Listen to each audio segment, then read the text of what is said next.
मेरे प्यारे दोस्तों, तो कैसे हैं आप सब। उम्मीद करती हूँ अपनी लाइफ को आप बहुत ही पॉजिटिविटी के साथ और बहुत सारी एनर्जी के साथ एंजॉय कर रहे होंगे। तो दोस्तों, लोगों में बहुत ज़्यादा डर, घबराहट, बेचैनी और धड़कन का तेज़ होना बहुत सारे लोगों में आज के समय में पाया जा रहा है। और बहुत सारे लोगों में ये डर सताया करता है कि कहीं उनकी लाइफ में कुछ गलत ना हो जाए। तो आज पूरा साइंटिफिक सेशन इसी को लेकर मैं आई हूँ। तो अगर आप चैनल पर नए हो तो फटाफट से सब्सक्राइब कर लें और लाइक ज़रूर किया करें दोस्तों, क्योंकि आपका एक लाइक भी बहुत ज़्यादा प्रेशियस है मेरे लिए। तो इससे पहले कि आप भूल जाएं, आप फौरन लाइक करें, क्योंकि आपके लिए ये वीडियो काफ़ी हेल्पफुल साबित होने वाली है। मेरे प्यारे दोस्तों, कुछ लोगों को हर वक्त डर लगता है कि कहीं ये ना हो जाए, कहीं वो ना हो जाए। और जब भी उनको डर लगता है तो उनको बहुत ज़्यादा बेचैनी सी महसूस होती है और उनकी घबराहट बढ़ जाती है, चक्कर भी आना स्टार्ट हो जाता है। और दोस्तों, कभी कभी उनकी गर्दन में भी स्टिफनेस होने लगती है। और इसके बाद वो सारे टेस्ट करवाते हैं और सारे टेस्ट उनके नॉर्मल आते हैं। और उनको हर काम में सुस्ती और किसी भी काम को करने में मन नहीं लगता। और हर काम को ऐसे करते हैं जैसे कोई स्ट्रगल कर रहा हो, हर काम को ज़बरदस्ती करते हैं। उनको किसी भी तरह लाइफ में रिलीफ नहीं लगता है, किसी तरह रिलीफ फील नहीं कर पाते हैं। तो दोस्तों, अगर आप भी ऐसी सिचुएशन में हैं जहाँ पे आपके सारे टेस्ट नॉर्मल हैं फिर भी आपको प्रॉब्लम हो रही है, तो इसका मेन कारण है कि ये आपको एंजाइटी की वजह से हो रहा है। कभी कभी दोस्तों बीपी तक फ्लैक्चुएट होना शुरू हो जाता है लोगों का। तो ये सब एंजाइटी की वजह से हो रहा है। लोग पूछते हैं क्या इतने सिम्टम्स हो सकते हैं एंजाइटी की वजह से। तो मैं आपको जवाब दूंगी, बिल्कुल दोस्तों, ये सारे सिम्टम्स आपके एंजाइटी की वजह से ही हो रहे हैं। और दोस्तों, आपको पेट से रिलेटेड भी प्रॉब्लम्स हो सकती हैं। आपके पेट में गैस बन सकती है, पेट फूल सकता है, लूज मोशन हो सकते हैं, कॉन्स्टिपेशन हो सकता है और साथ साथ बदहजमी तक आपको हो सकती है इस एंजाइटी के कारण। अगर आप भी इन लक्षणों से छुटकारा पाना चाहते हैं तो हमको एंजाइटी पे काबू पाना होगा। अब सवाल ये है दोस्तों कि एंजाइटी का कारण क्या है। मन में एंजाइटी उत्पन्न हो रही है, जैसे किसी के मन में, यहाँ पे मैं एग्जांपल दे रही हूँ कि जैसे किसी के मन में ख्याल आया कि तुम इससे बात करोगे तो तुम्हारे घर में कुछ हो जाएगा, इससे बात मत करो। और किसी के दिमाग में कुछ ख्याल आया, किसी के दिमाग में कुछ ख्याल आया, फिर वो क्या करता है, उसके ऊपर वो रिएक्ट करता है। जैसे कि अब मैं किसी से बात करूँ, मुझे लगा मैं इससे बात करूँगी तो मैं पागल हो जाऊँगी। तो इस तरह के विचार। तो दोस्तों, जब इस तरह की परिस्थिति है कि हर वक्त डर बना हुआ है कि ये करेंगे तो वो हो जाएगा, तो जब हमारा दिमाग जो है ना चलता रहता है इस सिचुएशन में, जबकि दिमाग जो है हमारा दोस्तों वो डर को डील करने के लिए बना है। अब हमारे सामने क्या है दोस्तों, सिचुएशन ये है कि हमें हर टाइम डर लग रहा है, किसी न किसी चीज़ को लेके दिमाग में लगातार विचार आ रहा है और हमारा दिमाग जो है लगातार चल रहा है। तो दोस्तों, लगातार चलने की वजह से क्या होता है, स्टार्ट हो जाती है हमारी ओवर थिंकिंग। तो ओवर थिंकिंग के स्टार्ट होने की वजह से हमारे दिमाग ऑक्सीडेटिव स्ट्रेस में चला जाता है। दोस्तों, क्या होता है ना, जब हमारे ऑक्सीडेटिव स्ट्रेस बढ़ जाता है तो हमारे ब्रेन के अंदर हैप्पीनेस न्यूरोकेमिकल जो होते हैं उनका लेवल घटना स्टार्ट हो जाता है, जिसकी वजह से एंजाइटी होना शुरू हो जाती है।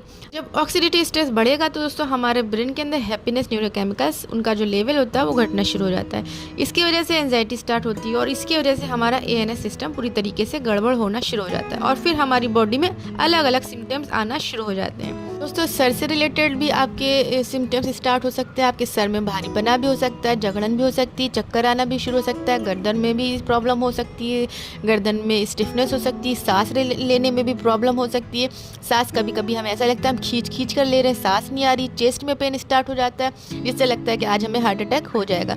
फिर उसके बाद क्या होता है दोस्तों, फिर उसके बाद हमें घबराहट होना स्टार्ट हो जाती है। तो दोस्तों, इन सिम्टम्स को पूरी तरह ख़त्म करने के लिए हमें अपना डर ख़त्म करना होगा। अब आप जब तक इस डर को नहीं समझ पाएंगे, ये डर सिर्फ एक कल्पना है, तो आपने सारे थॉट्स को हमें क्या करना होगा, करेक्ट करना होगा। इन सारे थॉट्स को हमें टेस्ट करना पड़ेगा, इनको एक्सपोज करना पड़ेगा। तो जैसे हमारे मन में विचार आया कि अगर तुमने ये नहीं किया तो कुछ बुरा हो जाएगा, तो हमें एक्सपोजर थेरेपी पे जाना होगा। तो हमें एक्सपोजर थेरेपी पे होगा दोस्तों, हमें उस थॉट के ऊपर वर्क नहीं करना है। अगर आप उस पर वर्क करोगे तो विचार आएगा, वही करने लगोगे, तो हमारा ब्रेन जो रियलिटी कंसीडर कर देगा कि हाँ, हमने उस विचार के ऊपर जैसे हमने वर्क किया, तो क्या होगा, हमारा ब्रेन कहेगा कि ये बात सच है। तो हमें एक्सपोज करना होगा। जो भी आपका टास्क है, वो आप काम कर रहे हैं, उस बीच में कोई भी विचार आएगा तो आप उसमें रुकना नहीं है। उस समय आपको हो सकता है कि घबराहट या बेचैनी होने लगे, जो कि स्वाभाविक है, क्योंकि जो हमारा ब्रेन है, जिस काम में अगर हम कंफर्टेबल नहीं होते हैं तो वो उसको अच्छा नहीं लगेगा, अच्छा महसूस नहीं होगा और घबराहट होगी। बट दोस्तों, ये सब चीज़ें आपको फेस करनी होगी। ये घबराहट जो है ये स्वाभाविक है।